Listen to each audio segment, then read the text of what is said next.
Dépôt ce lundi par la Première ministre du projet de loi des finances, exercice 2026, à l'Assemblée nationale, un projet chiffré à 59 milliards de francs congolais avec comme secteur prioritaire l'éducation, la défense, la sécurité, la fonction publique et la diversification de l'économie.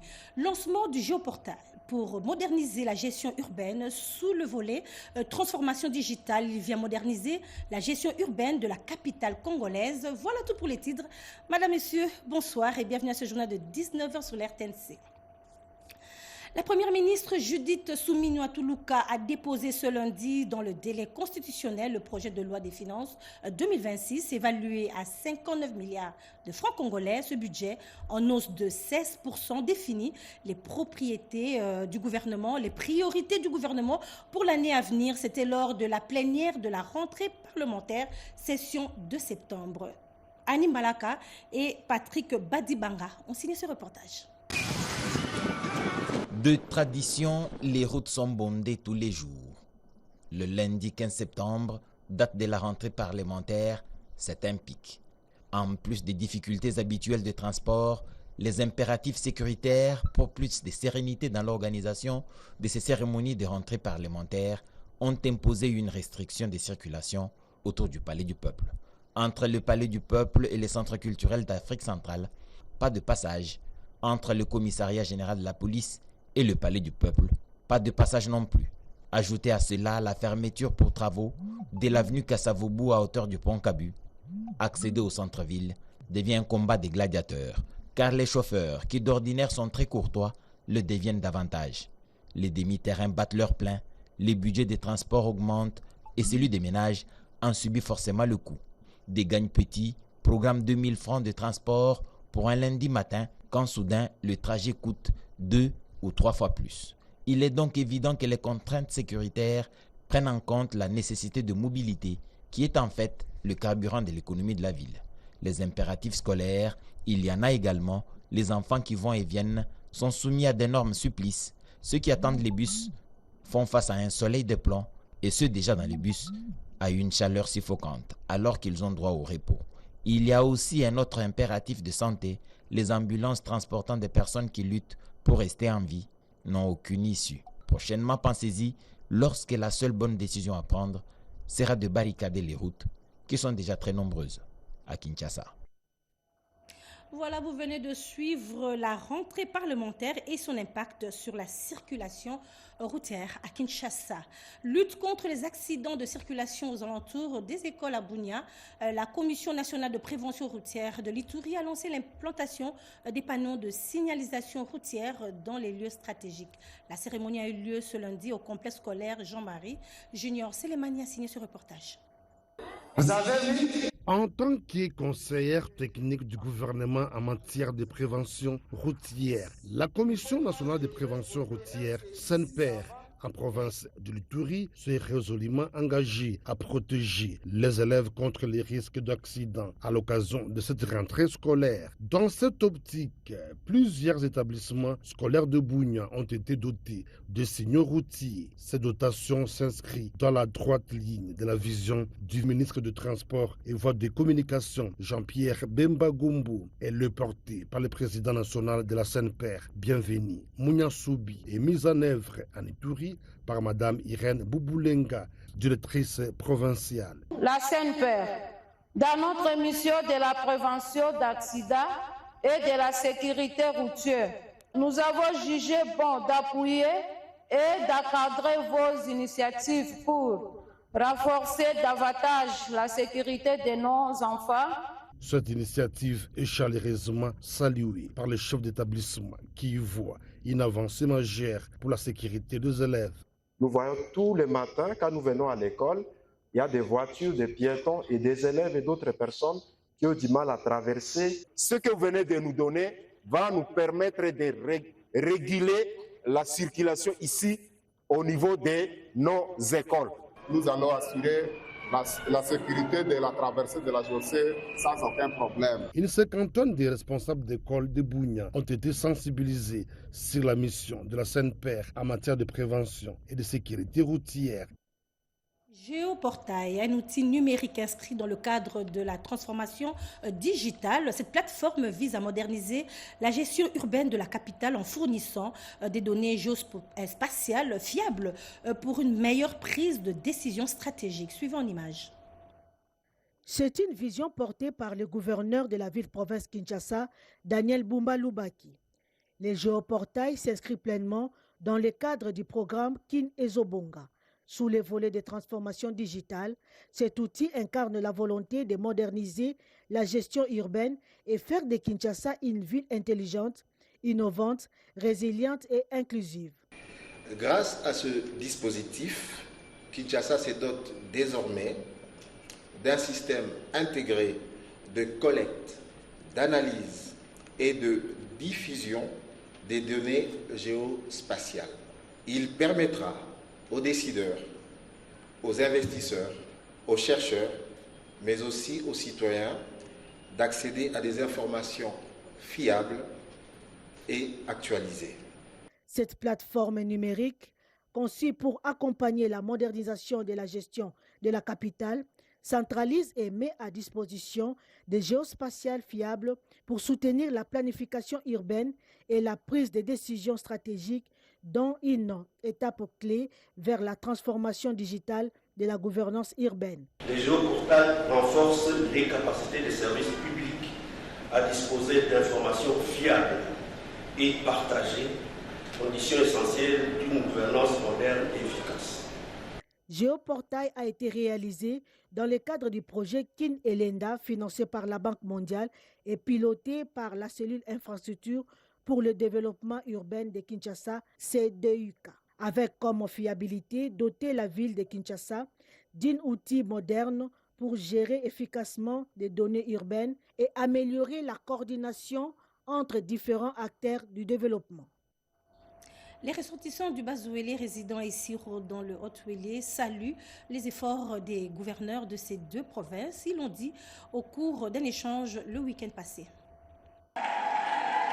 Sont regroupés dans cette salle polyvalente de la cathédrale Sainte-Thérèse de l'Enfant Jésus d'Issiro, les ressortissants de Bas-Ouélé vivant à Issiro et regroupés au sein de leur dynamique. Objectif, échanger avec le gouverneur Mike David Mokeni à Missi, des passages dans les coins et conduits sur les lieux par son collègue hôte Jean Bakomi Togambu du Haut-Ouélé. Après les mots de bienvenue de la représentante et assortis de quelques recommandations, le gouverneur Jean Bakomi Togambu a indiqué qu'à l'instar d'autres provinces issues de la Grande Orientale, les deux entités du bassin de l'Ouélé font actuellement l'objet de plusieurs actions de développement sous la vision du chef de l'État, Félix-Antoine Tshisekedi Tshilombo. Félix-Antoine Tshisekedi a l'unité Grande Orientale échangée. Pesibiso pour envoyer ce comme ça les salés. Ici au Boko Tingila et Komatina Bouta. Et qui s'engage. Pour sa part, Mike David Mokeni a reconnu le leadership agissant de son collègue avant d'en appeler à l'unité derrière le chef de l'État. Rappeler à la population la souffrance qu'elle a endurée durant plus de 40 ans, qui vient d'être oubliée grâce au chef de l'État. La communauté des Ouélé a toujours été unie. Je suis amplement satisfait de cet accueil chaleureux et je saisis aussi cette occasion pour remercier son Excellence, Monsieur le gouverneur Jean Bakoumito, qui fait toujours preuve d'une hospitalité légendaire. Immédiatement après, toujours sous la conduite de son collègue, le gouverneur de Bas-Ouélé et sa suite ont pris la direction du territoire de Poko. Et le gouverneur de la province du Bas-Ouélé mène une campagne de sensibilisation sur le vivre ensemble, appelant la communauté à renforcer la cohésion sociale et à privilégier l'unité pour la paix et le développement de la province. Nous sommes dans le Bas-Ouélé. De village en village, le gouverneur Mike David Mokeni a sillonné la région pour rencontrer directement, sans protocole, les habitants. À Nagbombo, dans la chefferie des Kipate, et à Nyerou, dans la chefferie d'Enzouné. Il a été reçu en véritable prince. Chants, danses et cris de joie ont ponctué cet accueil. L'un des moments forts de cette itinérance a été les grands rassemblements populaires organisés dans le quartier Bassin, au centre de Poko. C'est là que le gouverneur a fait plusieurs annonces capitales. Et parmi ces annonces, la plus attendue concernait le lancement des travaux de réhabilitation de la route Mpoko-Buta. Cette infrastructure routière est vitale pour le désenclavement de la région et pour stimuler en même temps l'économie locale. Une autre nouvelle d'importance capitale, c'est l'annonce du début imminent de travaux d'asphaltage dans près de 11 km du réseau routier de Mpoko. Le président de la République, Félix-Antoine Tshisekedi, vous aime beaucoup. La prochaine fois, il sera avec vous, habitants de Mpoko. Avant de venir ici, il m'a dit de vous transmettre un message, celui de la construction de près de 11 km de route ici à Mpoko. Vous avez vu comment les travaux évoluent chez nos voisins du Haut-Touélé. Ici, ça sera de même, voire plus. Par ailleurs, après son accueil au centre Mpoko, le gouverneur a fait la marche de plusieurs kilomètres pour aller à la rencontre de la population. Question de faire montre de sa politique de proximité. Et puis, à l'issue de la démobilisation des 600 ex-combattants dans le Tanganyika, le chef du groupe armé Ngama Pasuka a salué l'action du PDD-RCS et invite les autres groupes armés à adhérer au processus pour renforcer la cohésion sociale et la stabilisation du territoire. Peggy Mukunda pour le reportage.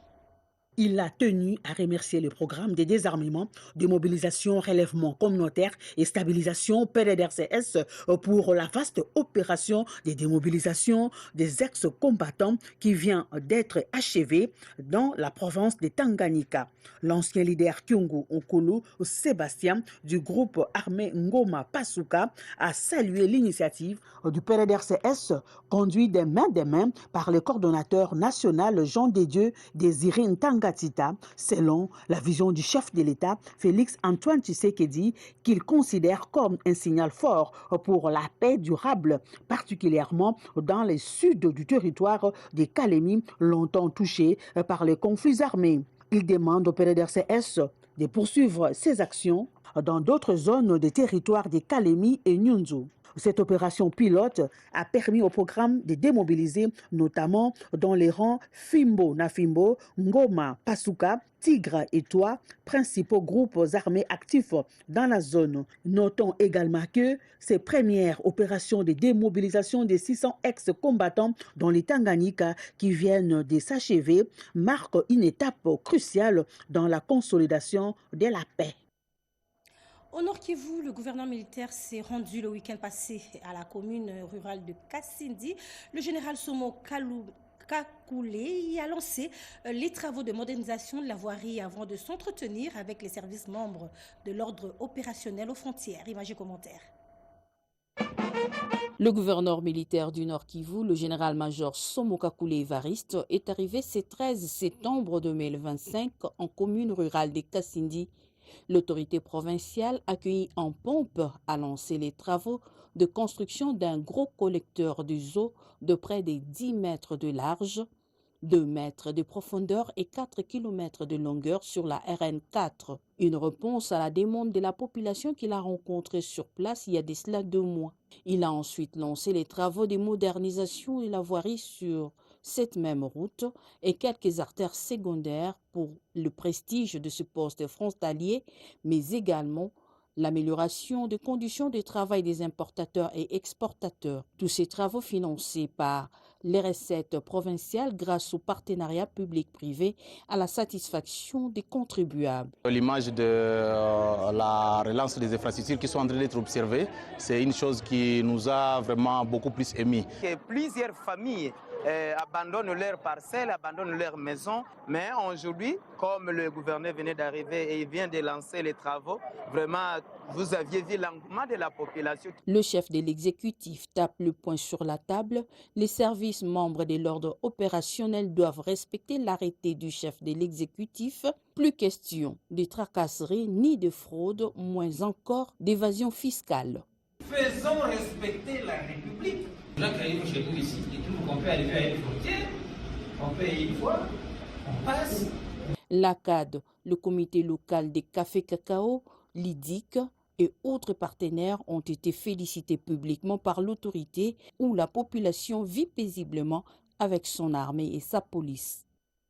Passons à présent à la vulgarisation des activités du chef de l'État dans le territoire de Kasenga, dans la province du Haut-Katanga. C'est le travail auquel s'est adonné le député provincial Kilolo. Une marée humaine a envahi les rues de Kasenga ce dimanche 14 septembre 2025 pour accueillir l'honorable Samuel Kilolo-Yumba, rapporteur adjoint de l'Assemblée provinciale du Haut-Katanga, qui est rentré dans son fief électoral pour des vacances parlementaires.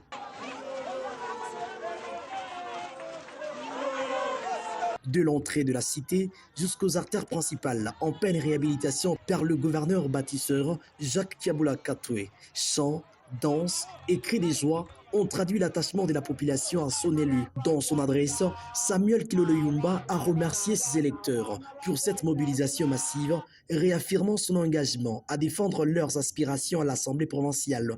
Il a relayé également le vœu de la population, le retour du gouverneur Jacques Kiabula Katwe, dont les actions de modernisation de Kasenga sont déjà visibles. Ici, dans le territoire de Kasenga, il n'y a que Jacques Kiabula Katwe, l'élève fidèle de Fati Béton, qui a pu relever les défis de modernisation. C'est d'abord pour marquer notre soutien à son excellence Jacques Kiabula Katwe que nous, les enfants de Kasenga, la population tout entière, est derrière vous. Même si vous êtes à Kinshasa, mais sachez que notre souhait, nous demandons au chef de l'État à ce que vous rentrez au plus vite possible pour continuer les travaux que vous avez lancés. Aujourd'hui, pour la première fois que depuis Kasenga existe, donc depuis la création, Kasenga va avoir le goudron. C'est grâce à Jacques Kiabula Katwe. Et nous, en tant que population, aujourd'hui, nous venons de manifester notre soutien indéfectible au chef de l'État et à Jacques Kiabula Katwe. Donc, Kasenga, notre gouverneur, c'est Jacques Kiabula Katwe. Donc, nous demandons le retour de Kiabula. À travers cette démonstration populaire, Kasenga réaffirme son soutien au chef de l'État, Félix Antoine Tshisekedi Tshilombo, et son engagement à consolider la paix et le développement à la base. Félix Tshisekedi, chef de l'État,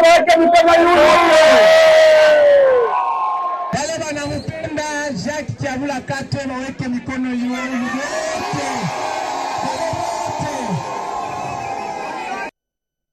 Voilà, et Mathilde Bernachard, députée provinciale de Lubumbashi, a rencontré samedi dernier le maire Patrick Kafwimbi sur la gestion des dossiers urgents de la ville qu'il préfère. Des précisions dans ce reportage. L'insalubrité, la présence accrue des enfants en rupture des liens familiaux, communément appelés chégués, les embouteillages monstres et l'insécurité, autant de mots qui minent le quotidien des habitants de Lubumbashi. Ces sujets brûlants étaient au cœur d'une rencontre ce jeudi 11 septembre 2025 entre l'honorable Mathilde Benatar, députée provinciale élue de Lubumbashi, et Patrick Kafwimbi, maire ad intérim de la ville. Préoccupée par le bien-être de ses électeurs, la députée a fixé un objectif clair à cette entrevue. Il y a beaucoup de perturbations dans l'insécurité alimentaire, dans le cirque politique finalement.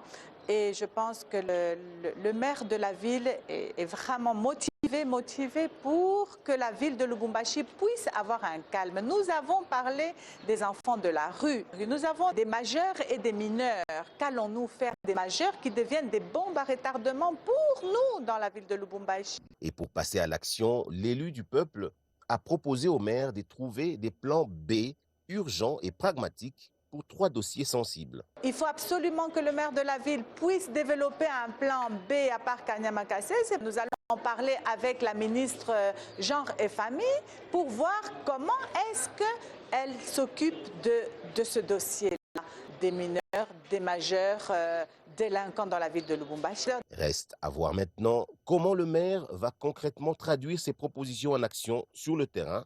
Les Louchois attendent les résultats rapides et tangibles. Et puis, le forum de validation du rapport annuel de performance du budget 2026 est clôturé samedi dernier. Les comptables ont été exhortés à s'approprier le processus de recevabilité et de la reddition des comptes afin d'améliorer le rendement de leur travail. Émilie Kaindo, reportage. Le forum de validation du rapport annuel des performances consolidé pour l'exercice 2026, c'est celui qu'organise la direction préparatoire de la reddition des comptes, ceci sous les auspices du ministre des Finances. Pour sa part, le directeur des préparations de la reddition des comptes, le professeur Boaz Kabamba André, a parlé de la quintessence de ces assises. Tous les acteurs des finances publiques, les ordonnateurs et les comptables, savent désormais qu'ils doivent rendre compte de l'argent de la population, de l'argent du souverain primaire, de l'argent du peuple. Chacun sait qu'il est redevable. Les uns, les comptables publics, savent qu'ils sont redevables personnellement et pécuniairement. Cette manifestation se déroule au Fleuve Congo Hotel. Dans son discours, Madame la secrétaire générale à l'intérim salue l'implication du ministre des Finances, accompagné des experts et les parties prenantes à une participation active. Au nom de son Excellence, Monsieur le ministre des Finances, je déclare clos ce forum de consolidation du rapport annuel de performance 2024, en formant le vœu que les recommandations issues de nos travaux soient rapidement mises en œuvre pour une gestion publique toujours plus performante, transparente et redevable. Le chef de division Toumba Mutombo Trésor a appelé les comptables à s'approprier le processus de redevabilité. Les travaux de la redevabilité des performances du budget 2026 se clôturés ce samedi 13 septembre 2025. Le camp de la République apporte son soutien à l'approche diplomatique pour résoudre la crise sécuritaire dans l'est du pays. Réunis autour de son initiateur, Freddy Kita, les membres de cette plateforme ont passé en revue la situation sociopolitique du pays. Ils sont au micro de Cédric Kenina. Nous, membres de la plateforme Camp de la République réunis ce lundi 15 septembre 2025 pour faire le point sur la situation politique du pays, avons constaté avec beaucoup de regrets la recrudescence de la violence à l'est de la République démocratique du Congo, à l'instar de massacres à Beni par les ADF Nalou que nous condamnons fermement. Dénonçons la reprise des combats dans la partie orientale du pays. Convaincus que le dialogue reste la meilleure option pour résoudre la crise en République démocratique du Congo, nous plaidons auprès du chef de l'État, son Excellence Félix Antoine Tshisekedi Tshilombo, le seul garant de la nation, à ce que toutes les parties convergent le vie. De ces faits, le camp de la République reste ferme à la sauvegarde de l'intégrité territoriale. Clôture de l'année académique 2024-2025 sur toute l'étendue de la République démocratique du Congo, cérémonie marquée par la collation des grades académiques dans différentes universités et instituts supérieurs à l'intérieur du pays. Il s'agit de la collation des grades et des clôtures de l'année académique 2024-2025. La cérémonie s'est déroulée à l'esplanade de la dite institution située au quartier Azan des communes Fina et présidée par le ministre de la Santé Paulé Pousse Koyaba, représentant personnel du gouverneur de la province Mike Mukeni Amis David. Ce dernier a dans son mot déclaré que le secteur des infrastructures reste l'un des piliers majeurs dans la reconstruction nationale ainsi que dans le programme d'action du gouvernement provincial conduit par son excellence Mukeni Amis Mike David. De son côté, le secrétaire général académique, le chef Ravo Christophe Voug, a mis en exergue le caractère transitoire de l'année académique 2024-2025, l'année charnière entre l'ancien système et le nouveau LMD. Pour l'année académique 2024-2025, l'IBTP Bouta vient de lancer sur le marché de l'emploi 54 ingénieurs à zéro, dont 8 du nouveau système LMD. C'est sur une ambiance électrique que s'est déroulée la double cérémonie de collation des grades académiques et des clôtures de l'année académique 2024-2025 à l'université de Mwenditou.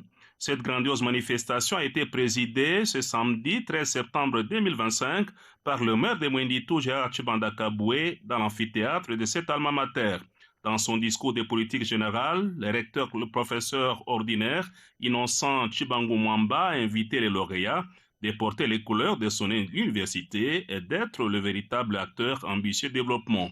Il a laissé entendre que l'université de Mwenditou va acquérir dans les tout prochains jours les matériels technologiques de pointe pour la formation des étudiants. Le maire de Mwenditu a quant à lui rendu un hommage mérité au chef de l'État, Félix-Antoine Tshisekedi Tshilombo, artisan de paix, et a demandé aux lauréats d'être utiles à la société en appliquant les connaissances acquises.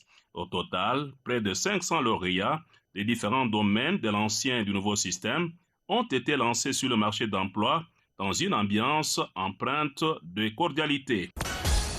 Les établissements universitaires et instituts supérieurs de la ville de Cabinda ont respecté la circulaire de leur ministre des tutelles en clôturant ce samedi 13 septembre 2025 l'année académique 2024-2025. À l'université de Cabinda, dirigée par le professeur ordinaire Adolphe Moudimbi Kitenge, recteur de cette alma mater, a commencé par retracer les grandes réalisations enregistrées au cours de l'année académique qui vient de s'achever. Représentant du gouverneur de province de Lomami, la cérémonie s'est déroulée en présence du président de l'Assemblée provinciale de Lomami et du ministre provincial de l'Intérieur, Alex Moulomban Sabou, représentant du gouverneur de province qui a officiellement présidé la cérémonie de clôture de cette année académique à l'université de Cabinda, à l'Institut supérieur pédagogique et technique de Cabinda, ISPT. Le directeur général, chef des travaux, Emmanuel Munkinji Kalonda, a lancé sur le marché de l'emploi des nouveaux technocrates formés dans différentes filières. L'amphithéâtre Dr Mangwele a servi de cadre à la double cérémonie académique, celle de la collation de grade aux 6285 lauréats, nouveaux comme ancien système, issus de filières organisées par cette alma mater, et celle de la clôture de l'année 2024-2025. Le vice-gouverneur et gouverneur intérimaire Thomas Boyenge, qui a présidé cette cérémonie, a avant toute chose loué les efforts inlassables que ne cesse de fournir le président de la République, Félix-Antoine Tshisekedi Tshilombo, pour l'amélioration de la qualité de l'enseignement. Le recteur de l'UNIMBA, le professeur ordinaire César Bongambo Kassongo, a salué l'implication des autorités tant du niveau national que provincial pour leur souci permanent de faire de l'enseignement l'un des moteurs du développement de la RDC. Même exercice à Kinshasa, cérémonie de clôture de l'année académique 2024-2025, marquée par la collation des grades académiques.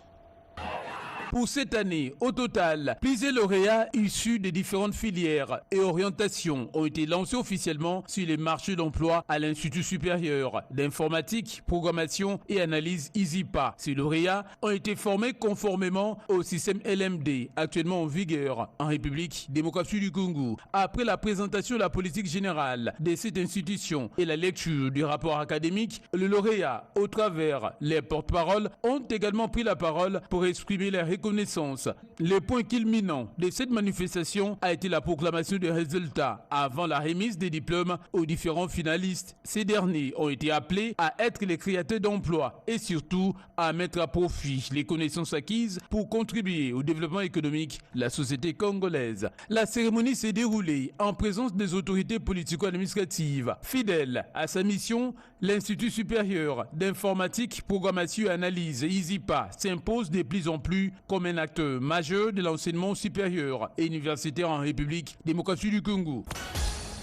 L'Université de la paix au Congo, UNIPAC, a clôturé l'année académique 2024-2025 avec faste et solennité à travers une cérémonie ponctuée par la collation des grades académiques avec plein d'émotions des lauréats. Fondée il y a 5 ans, cette jeune institution universitaire vient d'écrire une nouvelle page de son histoire en proclamant pour la première fois 9 lauréats au grade de master. Un tournant majeur qui illustre son ambition de former une élite intellectuelle capable de relever les défis du pays et du continent. La cérémonie a également marqué la sortie de la 3e promotion des licences que l'UNIPAC met désormais sur le marché de l'emploi, contribuant ainsi à renforcer le capital humain de la RDC.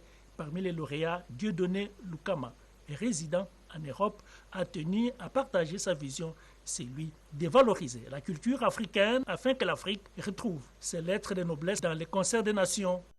Plus de 800 nouveaux professionnels en sciences de santé formés à l'Institut supérieur de techniques médicales ISTEM Kinshasa rejoignent le marché de l'emploi en RDC. La cérémonie marquant la fin de l'année académique et collation des grades 2024-2025 le samedi 13 septembre courant à Kinshasa pour la professeure Joséphine Toumba Kankolongo, directrice générale de cet établissement d'enseignement supérieur en sciences de santé l'année académique 2024-2025 a été marquée par des progrès significatifs traduisant la résilience et le leadership de l'ISTEM Kinshasa, l'excellence académique et la recherche innovante, le développement des infrastructures, le renforcement des capacités de la collaboration ainsi que les partenariats stratégiques constituant la priorité des priorités pour les comités de gestion. Assurer la bonne santé de la population, c'est aussi un développement harmonieux de la communauté, a souligné Joséphine Kankolongo. Cette cérémonie est d'une grande importance pour les lauréats, mais aussi la société qui attend d'eux une contribution dans l'amélioration de la qualité des soins de santé. L'Université libre de Kinshasa a procédé à la clôture de l'année académique avec la collation des grades qui a consacré 112 lauréats désormais prêts à intégrer le marché de l'emploi. Présidé par le recteur, le professeur Jean-Lucien Kitima Kassendoué, en présence du PCA Meda Bompoko Bokete, la cérémonie a été marquée par un message fort, celui de l'excellence, de la rigueur et du service à la communauté. L'ULK confirme ainsi sa mission de former une élite consciente des enjeux du pays et capable de contribuer au développement national. Meda Bompoko Bokete a encouragé les lauréats à incarner les valeurs d'excellence, des disciplines et des services à la nation alors que les défis du pays restent immenses. L'ULK réaffirme son rôle d'acteur incontournable dans la formation d'une jeunesse responsable et compétente. Nous avons suivi à 20h Sandra Nengitabou pour la suite de l'actualité. Restez avec nous.